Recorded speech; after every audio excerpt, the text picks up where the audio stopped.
ನಿಮ್ಮ ಸುತ್ತಮುತ್ತ ಇರೋ 10 ಜನನ ನೋಡಿ, ಅತ್ಯಂತ ಸಾಮಾನ್ಯವಾಗಿ ಕೇಳಿಬರುವಂಥ ಪದ ಯಾವುದು ಅವ್ರ ಬಾಯಿಂದ? ಟೈಮ್ ಇಲ್ಲ, ದುಡ್ಡಿಲ್ಲ. ಅಥವಾ ದುಡ್ಡಿಲ್ಲ, ಟೈಮ್ ಇಲ್ಲ.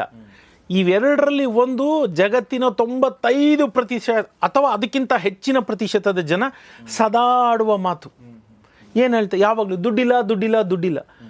ಸರಳ ಸತ್ಯ ಏನು ಗೊತ್ತಾ?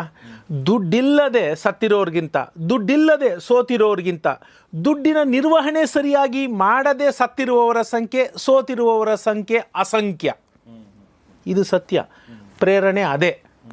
ಅಯ್ಯೋ, ಇಷ್ಟು ಸರಳವಾಗಿದೆಯಲ್ಲಪ್ಪ, ಯಾಕೆ ಇವ್ರು ಕಾಂಪ್ಲಿಕೇಟ್ ಮಾಡ್ಕೋತಾರೆ? ದುಡ್ಡಿಲ್ಲ ಅನ್ನೋ ಕೊರಗು, ದುಡ್ಡಿಲ್ಲ ಅನ್ನೋ ಒಂದು ಗೊಣಗಾಟ ಸದಾ ಕೇಳ್ತಾನೆ ಇರ್ತೀವಿ. ಅಟ್ಲೀಸ್ಟ್ ನಾನಂತೂ ನನ್ನ ಚಿಕ್ಕ ಹುಡುಗನಾಗ್ಲಿದ್ದಾಗ ನನ್ನ ಅಪ್ಪ ಅಮ್ಮನ ಬಾಯಿಂದನೂ ಕೇಳ್ಕೊಂಬಂದಿರೋದೆ. ನಾನೇನೋ ಪಾಪ ಕೇವಲ ನೋಡುಗರಿಗೋ ಅಥವಾ ನನ್ನ ಓದುಗರಿಗೋ ಹೇಳ್ತಿರೋ ಮಾತಲ್ಲ, ಇದು ನಾನು ಕೇಳ್ಕೊಂಬಂದದ್ದು ಚಿಕ್ಕಂದಿಂದ. ಸದಾ ಇದೇ ಮಾತುಗಳು ಕೇಳಿದ್ವಿ. ಯಾಕೆ ಆ ಥರ ಆಗುತ್ತೆ? ಯಾಕೆ ಅಂದರೆ ನಮ್ಮಲ್ಲಿ ಆದ್ಯತೆಯ ಕೊರತೆ ಇರುತ್ತೆ. ಪ್ರಿಯಾರಿಟೈಸ್ ಮಾಡಬೇಕು. ಯಾವುದು ಸರಿ, ಯಾವುದು ತಪ್ಪು, ಯಾವುದು ಮೊದಲಿಗೆ ಮಾಡಬೇಕು. ನಿಮ್ಗೆ ಮಗಂದು ಸ್ಕೂಲ್ ಫೀಸ್ ಬರುತ್ತೆ ಅಂತ ಗೊತ್ತಿಲ್ವಾ? ಮೇ ಜೂನಲ್ಲಿ ಟ್ರಿಪ್ಗೆ ಹೋಗ್ಬಿಡ್ತೀರಾ. ಆಮೇಲೆ ಇಲ್ಲ ಅಂತೆಲ್ಲೋ ಸಾಲ ಮಾಡ್ತಾರೆ.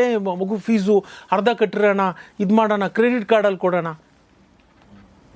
ಆದ್ಯತೆ, ಪ್ರಿಯಾರಿಟಿ ಕೊಡಿ. ಯಾವ ಖರ್ಚು ಮೊದಲು, ಯಾವ ಖರ್ಚು ನಂತರ, ಇದ್ರ ತಿಳುವಳಿಕೆನೇ ಇಲ್ಲ ಜನಕ್ಕೆ. ಅವ್ರಿಗೇನು ಗೊತ್ತಾ, ಇವಾಗ ಇದನ್ನಿಸ್ತು ತಕ್ಷಣ ಮಾಡಿಬಿಡ್ಬೇಕು ಅಂತ ಹೋಗ್ತಾರೆ.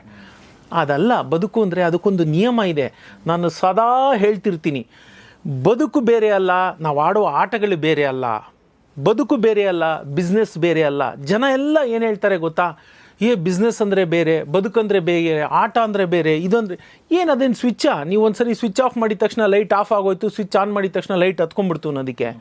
You cannot differentiate. ನಿಮ್ಮ ವೃತ್ತಿ ಬದುಕು, ನಿಮ್ಮ ವೈಯಕ್ತಿಕ ಬದುಕು ಎರಡೂ ಒಂದೇ. ಜನ ಹೇಳ್ತಾರೆ ಸಪ್ರೇಟ್ ಮಾಡಿಬಿಡ್ಬೇಕು, ಅದನ್ನು ಹಂಗೆ ಇಟ್ಕೋಬೇಕು, ಇದನ್ನ ಹಿಂಗೆ ಇಟ್ಕೋಬೇಕು. ನಾನು ಹೇಳ್ತೀನಿ ಎರಡೂ ಒಂದೇ. ಏನು ಸಪ್ರೇಟು? ಹೇಗೆ ಸಪ್ರೇಟು?